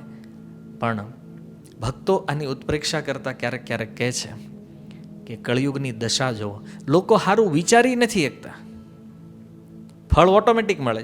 કોઈ વિચારે કે આપણે ભાગવત કથા કરશું તો વિચારવાથી ફળ પ્રાપ્ત થાય ભાગવતનું, તો લોકો વિચારતા નથી. કોઈ વ્યક્તિ વિચારે હાલો કળિયુગમાં મનથી કરેલા દાનનું ફળ છે ને, તો માનો કે ચાલો હું 1000 રૂપિયા દાન કરીશ. અરે ભાઈ મનમાં કરવું છે તો કરોડ અરબ કર ને, શું કામ એમાં કંજૂસી કરે છે? પણ કળિયુગમાં વિચારની કંજૂસી છે મનુષ્યોમાં. પરીક્ષિત મહારાજ કે આ ઉત્તમ ગુણ છે. બીજો ગુણ શું છે? કળિયુગ કહે છે કે જે ફળ યોગ સમાધિ તપસ્યાઓથી અન્ય યુગોમાં પ્રાપ્ત થાય એવું ફળ કળિયુગમાં કેવલ ભગવાનનું નામ કીર્તન કરવાથી પ્રાપ્ત થઈ જાય છે. કોઈ જંગલમાં તપ કરવા જવાની જરૂર નથી, કોઈ અશ્વમેઘ ઇત્યાદિ મોટા મોટા યજ્ઞો કરવાની જરૂર નથી, હે ને? કોઈ મોટી મોટી સાધનાઓ કરવાની જરૂર નહીં પડે. કેવલ જે લોકો ભગવાનના નામનો આશ્રય લે છે એને આ બધું ફળ કેવલ નામ ગ્રહણ કરવા માત્રથી પ્રાપ્ત થઈ જાય છે. અહીંયા કરભાજન મુનિ જે કહે છે ને કે જે નામ કીર્તન કરે બુદ્ધિમાન, એ ખાલી કહેવા માટે નથી. કળિયુગે સ્વયં પરીક્ષિત મહારાજ આગળ આ વાત કબૂલ કરી છે, અને આ ગુણના કારણે પરીક્ષિત મહારાજે કળિયુગને જવા દીધો. તમે વિચાર, અહીંયા સુમેધ શબ્દ જે લાગ્યો છે ને એ એટલા માટે છે કે આ વાસ્તવિકતા છે. આ કોઈ આપણે બહુ બઢાવી ચઢાવી નથી કહેતા કે કળિયુગમાં નામ કીર્તન કરે. શું કામ બુદ્ધિમાન છે? કારણ કે અન્ય બધી સાધનાઓથી પાર થઈ અને સર્વોચ્ચ સાધન એણે સ્વીકાર કર્યું છે. ઓકે, યુગ ધર્મના રૂપમાં સ્વીકાર કર્યું એ તો એક વાત આપણે સમજ્યા, પણ આ નામ સંકીર્તનથી શું થશે? તમને કદાચ થશે કે આજે ચૈતન્ય મહાપ્રભુની આટલી મોટી કથા આજ આવી આપણે, એનું શું કારણ છે? કારણ એ છે કે મહાપ્રભુએ જોયું કે હું આ સંસારની અંદર આવ્યો છું પ્રેમનું દાન કરવા માટે, પણ આ કળિયુગના જે જીવો છે એને ખબર નથી કે આવો પ્રેમ જેવું કંઈક હોય, અને દેવું કેવી રીતે? કંઈક તો આનું પ્રકાશન કરવું પડશે ને, લોકોને ખબર પડે કે પ્રેમ શું છે, કેવી રીતે પ્રાપ્ત થશે. તો મહાપ્રભુએ જોયું કે આ કળિયુગ વાળા કાંઈ કરી કે એમ જ નથી. મંદા સુમંદ મતયો મંદ ભાગ્યા હિ ઉપદ્રિતા. તો આવા જીવોના કલ્યાણ માટે મહાપ્રભુએ વિચાર કર્યો કે આને જો બ્રજ પ્રેમ દેવો હોય તો બ્રજ પ્રેમ પ્રાપ્ત કરાવવાનું શ્રેષ્ઠ માધ્યમ જે છે હરિનામ સંકીર્તન છે. કે કોઈ વ્યક્તિ નામનું કીર્તન કરે તો મહાપ્રભુના આવ્યા પહેલા પણ નામ સંકીર્તન કરીને લોકો વૈકુંઠ તો જતા જ હતા, લોકો મુક્ત તો થતા જ હતા, પણ મહાપ્રભુએ જે નામ આપ્યું છે એ નામ એ બ્રજ પ્રેમને પ્રાપ્ત કરાવવા માટે છે. કે ચૈતન્ય મહાપ્રભુના અનુગત્યમાં કોઈ વ્યક્તિ જ્યારે હરિનામનો સ્વીકાર કરે છે ત્યારે શું થાય છે? એ આ બ્રજ ભક્તિને પ્રાપ્ત કરે છે. જે માધુર્ય રસ છે, બ્રજ પ્રેમ છે, એ પ્રેમને પ્રાપ્ત કરવા માટે મહાપ્રભુએ આ સંકીર્તન આંદોલન આરંભ કર્યું છે.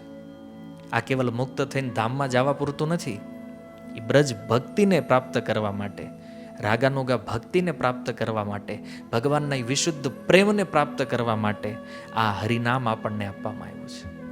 એટલે કવિરાજ ગોસ્વામી કીધું, ગોલોકેર પ્રેમ ધન હરિનામ સંકીર્તન. એ ગોલોકની અંદર ભગવાન રાધા કૃષ્ણનો જે દિવ્ય પ્રેમ છે એ દિવ્ય પ્રેમને સમજવા માટે, સમજીને એની સેવા કરવા માટે, એનું આસ્વાદન કરવા માટે મહાપ્રભુએ યુગ ધર્મનો આશ્રય લઈ અને આ બ્રજ ભક્તિ પ્રતિ જીવોને વાળવા માટે આ આખું મિશન જે છે એ મિશન મહાપ્રભુએ તૈયાર કર્યું છે. એટલે ઘણીવાર લોકો કે નામ તો અમે ગમે ત્યાં લેતા હોય, હા ગમે ત્યાં નામ લેશું ને તો એનો પ્રભાવ એ ગમે એવો જ આવશે. અહીંયા એ જરૂરી છે કે મહાપ્રભુની પરંપરા, એના અનુગત્યમાં જ્યારે કોઈ વ્યક્તિ આ રીતે ભજન સ્વીકાર કરે છે ત્યારે એ આ ભાવને પ્રાપ્ત થાય છે. કેમ? કારણ કે એક પયાર જે આપણે જોયું કે એ બ્રજ ભાવ સ્વયં કૃષ્ણ સિવાય અન્ય કોઈ આપી ન શકે. અને એટલા માટે ચૈતન્ય મહાપ્રભુને અમે અવતાર નથી કહેતા, સ્વયં કૃષ્ણ છે એ. તો ઘણીવાર અન્ય સંપ્રદાયના લોકો આપણી મજાક કરતા હોય, ઓ જો તમે એક નવા ભગવાન લાવ્યા, કે તમે એક નવા ભગવાનની સ્થાપના કરી રહ્યા છો. અરે ભાઈ, આ કોઈ નવા ભગવાન નથી, એ જ કૃષ્ણ, અને આ શાસ્ત્ર એનું પ્રમાણ છે. કારણ કે પ્રેમદાન તો કૃષ્ણ સિવાય અન્ય કોઈ કરી ન હોય. કે માનો ચૈતન્ય દેવ અવતાર હોત તો ચૈતન્ય મહાપ્રભુ પણ પ્રેમનું દાન ન કરી શકે. કારણ કે કૃષ્ણ પ્રેમ તો સ્વયં કૃષ્ણ જ આપશે ને, એ તો અન્ય કોઈ આપીએ કે નહીં. એટલા માટે ચૈતન્ય દેવ જે છે ને એ સ્વયં કૃષ્ણ છે, એ અવતાર નથી. તો આ એક સુંદર તથ્ય આ શ્લોકની અંદર કરભાજન મુનિ સમજાવી રહ્યા છે નિમિ મહારાજને કે એ જ કૃષ્ણ અકૃષ્ણ બનીને, માને શ્યામ કૃષ્ણ ગૌર કૃષ્ણ બની અને પોતાના પાર્ષદો સાથે આ સંસારમાં આવી અને આ હરિનામ દ્વારા જીવોને આનો લાભ આપે છે. અને ચૈતન્ય મહાપ્રભુએ એમના નિકટતમ પાર્ષદ જે છે નિત્યાનંદ પ્રભુ, હરિદાસ ઠાકુર, આ બધા પાર્ષદો સાથે મળી અને એમને કીધું કે તમે આ નામનો પ્રચાર કરો, ઘરે જઈને લોકોને કૃષ્ણ નામ બોલાવો. તો ચૈતન્ય મહાપ્રભુના આદેશથી નિત્યાનંદ પ્રભુને હરિદાસ ઠાકુર નવદ્વીપની અંદર જઈ અને એક એક વ્યક્તિઓને નામ આપવાની ટ્રાય કરતા હતા કે તમે હરિનામ લઈ લો, તમે હરિનામ લ્યો, તમે હરિનામ લ્યો. ઘણા લોકો એવું કહેતા કે આ લોકો છે ને ચોરના એજન્ટ છે, કે દિવસે ભગવાનનું નામ લેવડાવવાના બાને ઘરે આવે છે અને પછી બધો ડેટા બોલા ચોરને આપશે જઈ અને રાત્રે આપણા ઘરે ચોરી કરશે. કોઈ લોકોએ સ્વાગત કર્યું કે નહીં, બહુ સારી વાત છે કે આ લોકો આપણને કૃષ્ણ નામ આપવા માટે આવ્યા છે, ખૂબ સરાહના કરતા. અને એક દિવસ ઘટના એવી બની કે હરિદાસ ઠાકુર અને નિત્યાનંદ પ્રભુ બે હરિનામ પ્રચાર કરતા કરતા નીકળ્યા તો એમણે નવદ્વીપની અંદર બે મહાપાપી વ્યક્તિઓને જોયા. એને મહાપાપી એટલે અદ્ભુત પાપી વ્યક્તિ હતા. અને એને જોઈને નિત્યાનંદ પ્રભુના મનમાં વિચાર થયો અને એ વિચાર એણે હરિદાસ ઠાકુરને કીધું. એણે કીધું કે હરિદાસ, મને એવું લાગે છે મારે છે ને આ બેયનો ઉદ્ધાર કરવો છે. હરિદાસ ઠાકુર કે હું કામ નહીં કરવાનો ધંધો કરવો તમારે? ઉદ્ધાર કરવા માટે એટલા જીવ ઓછા છે, આની પાસે જવું? અને નવદ્વીપના અન્ય લોકોએ કીધું કે આમાં જવા જેવું નથી. પણ નિત્યાનંદ તો આદિ ગુરુ તત્વ છે ને, ગયા અને એને કીધું જઈને બોલો કૃષ્ણ.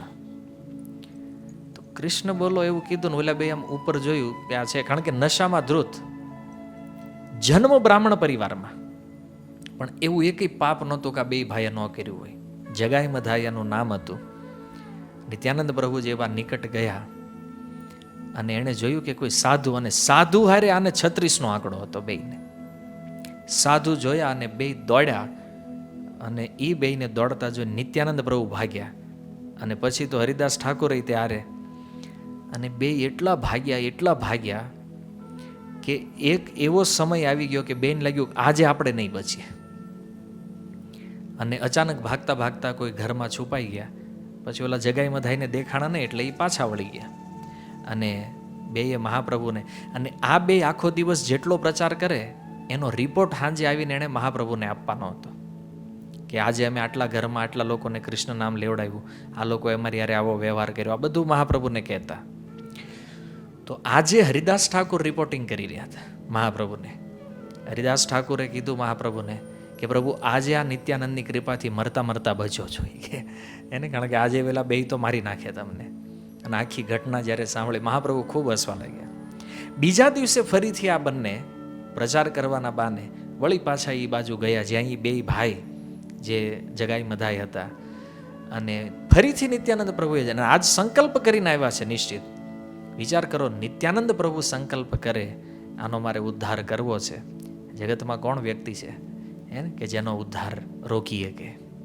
તો જગાઈ મધાઈ પાસે ગયા અને એને કીધું કે તમે કૃષ્ણ નામ લ્યો.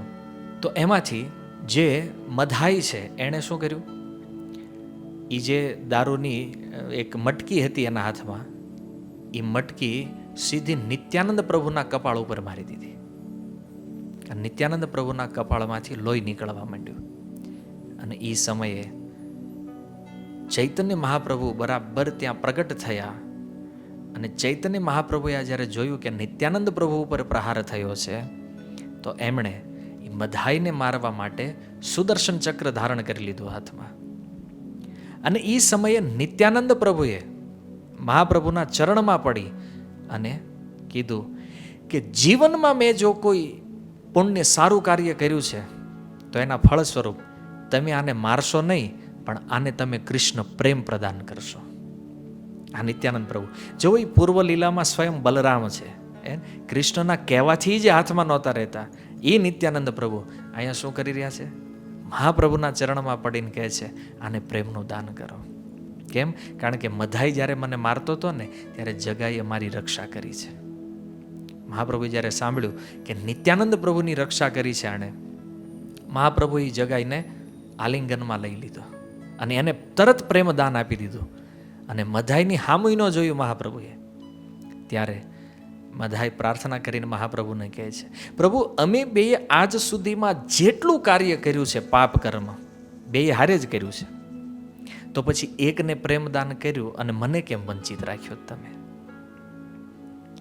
મહાપ્રભુ કહે છે તે મારા પ્રાણથી પ્રિય નિત્યાનંદનો અપરાધ કર્યો છે અને એટલા માટે તને તો હું દાન આપીશ નહીં, પ્રેમદાન તને પ્રાપ્ત નહીં થાય. વળી નિત્યાનંદ પ્રભુએ યાચના કરી અને પ્રભુને કીધું કે ગમે એમ કરીને મારી વિનંતી સ્વીકાર કરી અને તમે આને પ્રેમદાન આપો.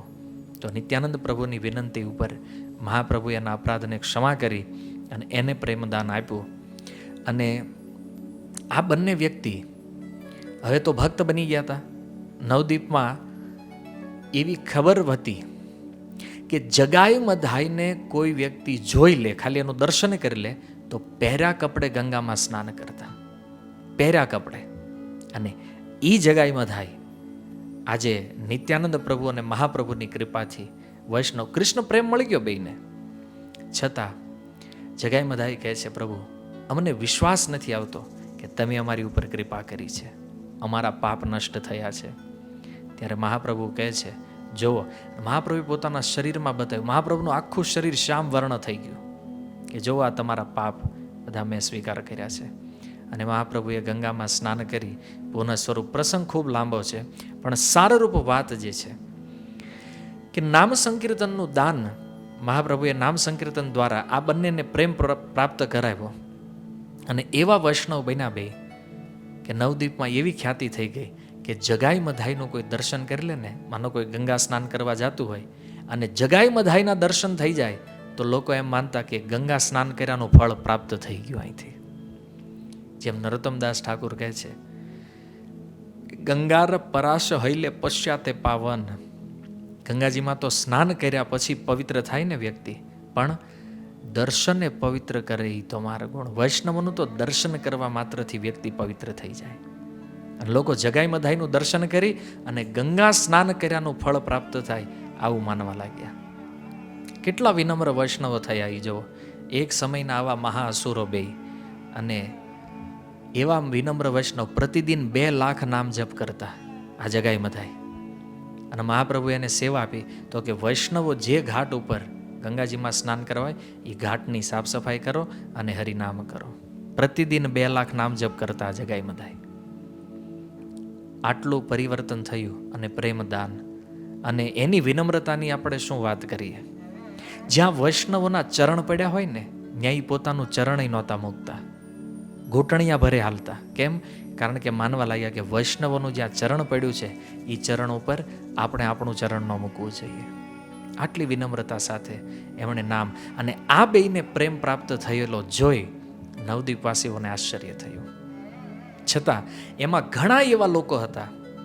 પ્રશ્ન મારા મનમાં હતો અને ઘણીવાર તમને થતો હશે કે નવદીપના સૌથી થર્ડ ક્લાસ વ્યક્તિ આ બે, એને મહાપ્રભુએ પ્રેમ આપ્યો. પણ એ નવદીપમાં વેદોને જાણવાવાળા પરમ પંડિત બ્રાહ્મણો પણ હતા, તો એને કેમ પ્રેમદાન ન કર્યું મહાપ્રભુએ? પણ વિચારવા જેવી વાત છે કે જે વ્યક્તિ જેટલો વધારે પોતાને પતિત માને, ભગવાન એટલી જ એની ઉપર કરુણા જલ્દી કરે છે. અને આપણને નામની કૃપા નથી મળતી, પ્રેમ નથી મળતો, એનું એક કારણ એ પણ હોઈ શકે કે આપણે આપણી જાતને બહુ યોગ્ય માનીએ છીએ. મહાપ્રભુનું એક નામ છે ને પતિત પાવન, એ નામ ક્યાંથી પડ્યું જાણો? જ્યારે નવદીપમાં જગાઈ મધાઈનો ઉદ્ધાર થયો ત્યારે મહાપ્રભુને લોકો પતિત પાવન કહેવા માંડ્યા. પતિતોને પાવન કરે એ મહાપ્રભુ છે. પણ દુર્ભાગ્ય એ છે કે આપણે પોતાને પતિત માનતા જ નથી. આપણે તો માનીએ છીએ કે આપણે તો બહુ શ્રેષ્ઠ છીએ. એને હું તો ડિગ્રી ધારક વ્યક્તિ છું, હું તો આટલું ભણેલો છું, મારી પાસે આટલું ધન છે, હું તો અહીંયા પ્રેસિડેન્ટ છું, હું આટલા ભક્તોનો લીડર છું.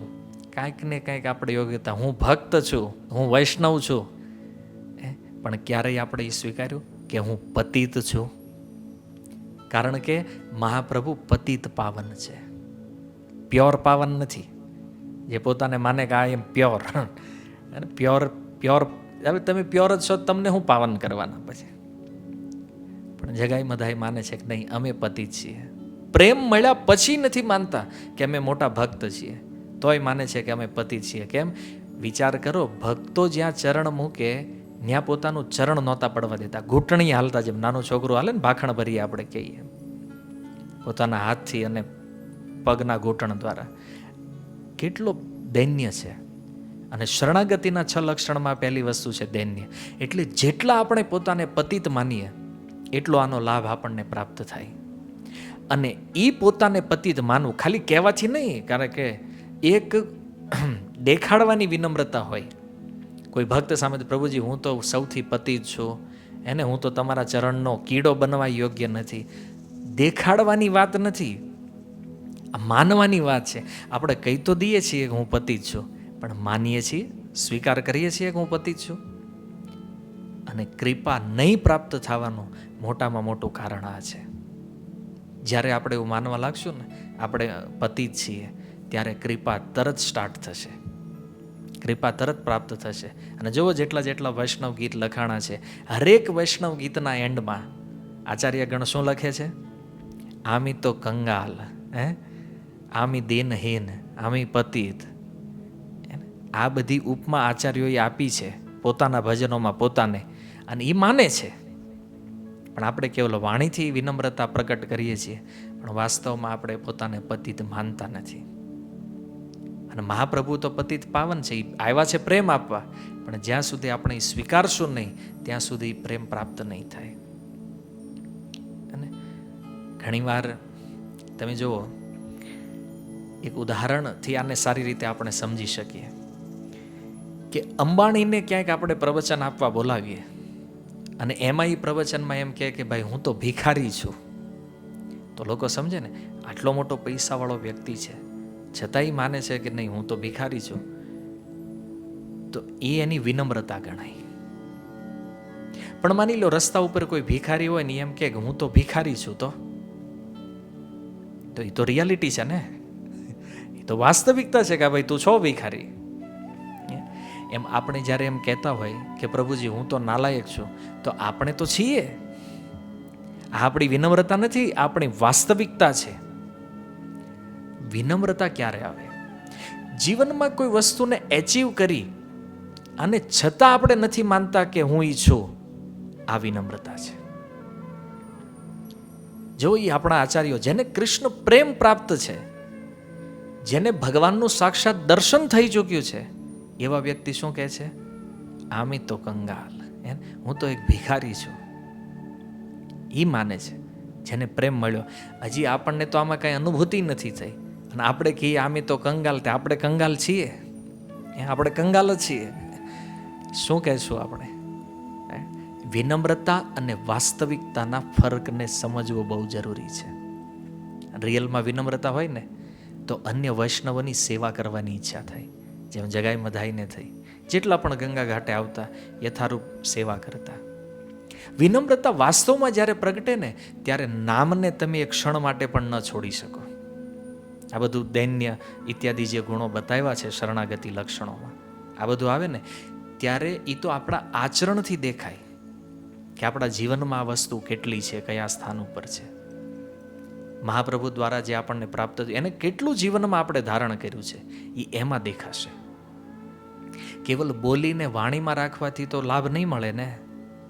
એટલા માટે અહીં કહેવામાં આવ્યું છે યજ્ઞ સંકીર્તન પ્રાય, જે સંકીર્તનનો સ્વીકાર કરે છે. સંકીર્તનનો સ્વીકાર કરવાનો અર્થ માત્ર એ નથી કેવલ હરિનામને ગ્રહણ કરવું, પણ હરિનામની સાથે સાથે જેણે આ સંપૂર્ણ વિધિને સ્વીકાર કરી છે, જે મહાપ્રભુ દ્વારા પ્રસ્થાપિત છે, એ વિધિને સ્વીકાર કરવાવાળા જે વ્યક્તિઓ છે એ કળિયુગમાં બુદ્ધિમાન છે. તમે વિચાર કરો કે જગાઈ મધાઈ યદી નહીં પાપ કર્મ હોત અને પ્રાયશ્ચિત કરતા કરતા અનેક જન્મો નીકળી જાત ને તોય કદાચ એનો ઉદ્ધાર થાત કે નહીં નક્કી નથી. પણ નિત્યાનંદ પ્રભુની કૃપાથી નામને ગ્રહણ કરવાથી એનો તત્કાલ ઉદ્ધાર સંભવ થઈ ગયો. એટલા માટે આપણે શાસ્ત્રોના શ્લોકોને કથાઓને જ્યારે સાંભળતા હોઈએ ત્યારે એની ઉપર બહુ ગંભીરતાપૂર્વક વિચાર કરવો જોઈએ કે આ વસ્તુ આપણને શું કહેવા માંગે છે, અને આ નામ કેટલું મહત્વપૂર્ણ હશે કે જેને આપવા માટે સ્વયં ભગવાન પોતાના ગોલોક ધામથી છે કે અહીંયા પૃથ્વી ઉપર પ્રગટ થયા છે. વિચારો, ભગવાનને આવવું પડ્યું છે ત્યાંથી અહીંયા દેવા માટે, અને આવી દિવ્ય અને દુર્લભ વસ્તુ આપણને સુલભ થઈ અને છતાં આપણે એનો સ્વીકાર ન કરતા હોય તો આ કેટલું દુર્ભાગ્ય છે. કાલે આપણે સનાતન ગોસ્વામીના પ્રસંગમાં જોયું કે પારસમણી ચિંતામણી મળે અને માણસ ગરીબ રહી જાય તો આમાં દોષ વ્યક્તિનો છે, પારસમણીનો નથી. નામ ચિંતામણીના રૂપમાં હરિનામ આપણને મળ્યું છે, હવે આનો લાભ ન લઈ શકીએ તો આમાં દોષ નામનો નથી, દોષ આપણો છે. એ બુદ્ધિમાન વ્યક્તિઓના લિસ્ટમાં આપણું નામ લખાવવું કે નહીં એ આપણે નક્કી કરવાનું છે. બુદ્ધિમાનનો વિરોધી શું થાય? મૂર્ખ. તો બે વસ્તુ છે, એક મૂર્ખોનું લિસ્ટ બને છે, એક બુદ્ધિમાનોનું લિસ્ટ બને છે. અને ભાગવત કહે છે નામ ગ્રહણ કરવાવાળા બુદ્ધિમાન છે. એટલા માટે એ આપણે નક્કી કરવું જોઈએ કે કયા લિસ્ટમાં આપણે જવું છે. તો આ શ્લોક ચૈતન્ય મહાપ્રભુના રૂપમાં ભગવાન કૃષ્ણના પ્રાગટ્યનું પ્રમાણ છે, યુગ ધર્મ હરિનામ સંકીર્તન છે એનું પ્રમાણ છે, અને કળિયુગના લોકોએ શું કરવું જોઈએ એ કર્તવ્યરૂપ પ્રમાણ પણ આ કરભાજન ઋષિ દ્વારા જે નિમિ મહારાજને ઉત્તર આપવામાં આવ્યો આ શ્લોક પ્રમાણભૂત છે. ચારેય યુગોનું વર્ણન કર્યું છે અને એ પ્રમાણે કળિયુગનો જે યુગ ધર્મ છે એ આજના શ્લોકમાં કરભાજન મુનિ દ્વારા પ્રસ્તુત થયો. તો બુદ્ધિમાન વ્યક્તિ હોવાના નાતે આપણે હરિનામને પૂર્ણ રૂપમાં સ્વીકાર કરવો જોઈએ. હરે કૃષ્ણ. શીલ પ્રભુપાદ કી જય. નિતાય ગૌર પ્રેમાનંદે.